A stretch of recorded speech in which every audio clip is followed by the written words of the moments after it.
बीच एक बड़ी खबर आ रही है। भारत रूस बातचीत के बीच यूएसए का बयान भी सामने आ गया है। यूएसए का बयान क्या है, जल्दी से आपको बता रहे हैं। भारत यूएसए के रिश्ते ऊंचाइयों पर हैं। यूएस राजदूत का सोशल मीडिया पर यह पोस्ट आया। एक तरफ एससीओ में समिट चल रही है, आज बैठक का आखिरी दिन, और जब तीन महाशक्तियों को एक साथ अमेरिका ने देखा तो उसके बाद देखिए क्या बयान सामने आ रहा है। अब मित्रता की बात हो रही है, भारत के साथ रिश्तों की बात हो रही है, भारत के साथ साझेदारियों की बात हो रही है। ये कह रहे हैं कि हम अपने द्विपक्षीय संबंधों को अभी और आगे बढ़ाएंगे। दीपक वोरा सर, मतलब एससीओ समिट का असर अब दिखने लगा। समझ में आ गया अमेरिका को कि बादशाहत और दादागिरी चलने वाली नहीं है। Sir you are brilliant in analysis. एक मुझे खबर दे दीजिए, डोनाल्ड ट्रंप कहां पे है सर? 6 दिन से तो नजर नहीं आ रहा। क्या बुखार है उसको, बीमार है, हॉस्पिटल में है, कुछ पता नहीं सर। बहुत तरह तरह की अफवाहें उड़ रही हैं।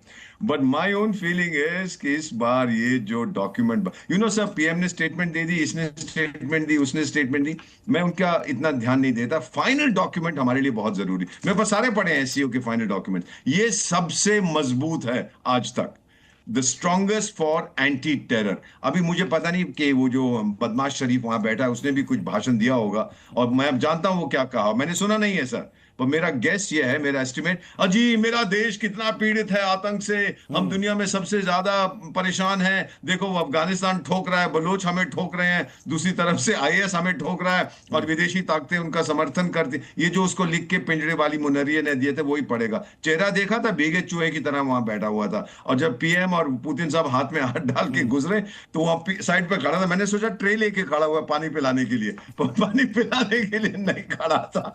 वो सोच रहा था कि मेरी तरफ देखेंगे, देखा तक नहीं। Sir this is the reality. आपने जिक्र किया ना महाशक्तियों का, थैंक यू सर। 140 करोड़ भारतवासियों को आपकी तरफ से यकीन दिलाना चाहता हूं, अब हम विकासशील देशों से निकलकर महाशक्ति। इस तस्वीर को इसलिए हम बार बार दिखा रहे हैं सर, क्योंकि ये इसी अमेरिका ने, डोनाल्ड ट्रंप ने कहा कि आप रूस से तेल खरीदना बंद करो, वरना अभी 50% लगाया है, इससे बढ़ाकर 100% कर देंगे। इसके बावजूद ये गर्मजोशी, हाथ मिलाना, गले मिलना और कहना कि ये रिश्ते को हमको बहुत आगे ले जाना है, और व्लादिमीर पुतिन का ये कहना ये नया वर्ल्ड ऑर्डर है।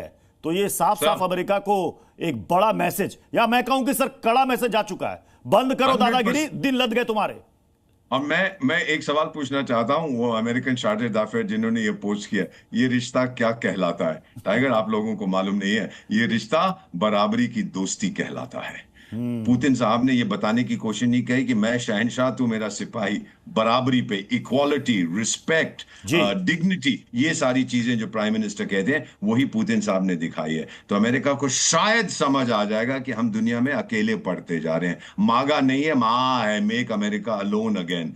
कोई नहीं है तुम्हारे साथ, नॉट वन। आपका चमचा जो है आतंकिस्तान, वो भी कुछ नहीं बोल पाया जो आपके साथ बिस्तर में घुसा हुआ है। मैं चाहूंगा दीपक वोरा सर, शी जिनपिंग ने जो कहा है बुली बिहेवियर नहीं चलेगा, ये नाम नहीं लिया अमेरिका का, लेकिन अगर शी जिनपिंग कह रहे हैं, पुतिन कह रहे हैं, नाम नहीं ले रहे हैं, यानी सीधा सीधा टारगेट या तीर जो छोड़े जा रहे हैं वो व्हाइट हाउस में छोड़े जा रहे हैं। सर इंटरनेशनल ऑर्गेनाइजेशन जैसे एससीओ, हम लोग जब मीटिंग करते हैं तो हम नाम नहीं लेते, किसी बायलैटरल इशू नहीं करते। हम जनरल, हमने भी नाम नहीं लिया, हमने सिर्फ क्रॉस बॉर्डर टेररिज्म की बात। हम लोग बहुत माहिर हैं इस मामले में सर, पर आप देखते जाएंगे अभी क्या होता है। ये तो शुरुआत हुई है, अभी तो पार्टी शुरू हुई है। ये डॉक्यूमेंट पूरी दुनिया में जाएगा, और मेरा मानना है sir, again maybe I am totally wrong, कि ये जो बदमाश शरीफ है ये शायद वापस नहीं जाएगा सर। इसका तख्ता पलट, ये 6 दिन के लिए आया है चाइना।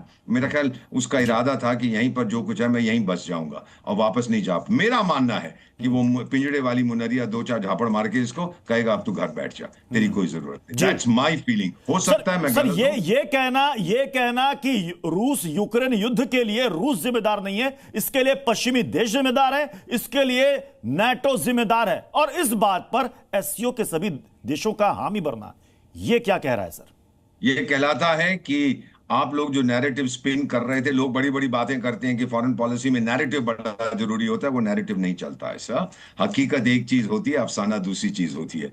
तो हमने जो बताया, सच्चाई बयान की है सर। इस समय मैं आपको बहुत जल्दी से आंकड़ा दे देता हूं, एक ग्लोबल पीस इंडेक्स है, 193 सदस्य हैं यूएन के, और उसमें से उनका लेटेस्ट जुलाई की रिपोर्ट 93 देश क्रॉस बॉर्डर वॉर या टेररिज्म में इन्वॉल्व है। 93 out of 92, I beg your pardon, out of 193। देख लीजिएगा कितना नंबर है, क्रॉस बॉर्डर टेररिज्म और वॉर। और आतंकिस्तान अफगानिस्तान के साथ भी भिड़ रहा है, मेरे साथ भिड़ रहा है, ईरान के साथ भिड़ रहा है सर। वो बेनकाब हो चुका, पता नहीं इस एम्बैरेसमेंट को कैसे वो झेलेगा। उनका सोशल मीडिया देख लीजिएगा, I just seen it sir, अभी 15 आपका फोन आने से पहले वो तो गाली गलौज शुरू हो गया है। अरे भारत से क्यों पंगा लेते हैं, हम क्या मुकाबला, हम तो चूहे हैं, वो शेर है, ये वो लोग कह रहे हैं सर। वो जो हम ये कर देंगे वो कर देंगे, वो भी चुप बैठा हुआ है। इस एससीओ समिट का असर कई जगहों पर देखने को मिल रहा है। मतलब यहां से जो तीर निकले हैं वो बिल्कुल सटीक और सही निशाने पर लगे हैं। बहुत बहुत शुक्रिया दीपक वोरा सर हमारे साथ जुड़ने के लिए।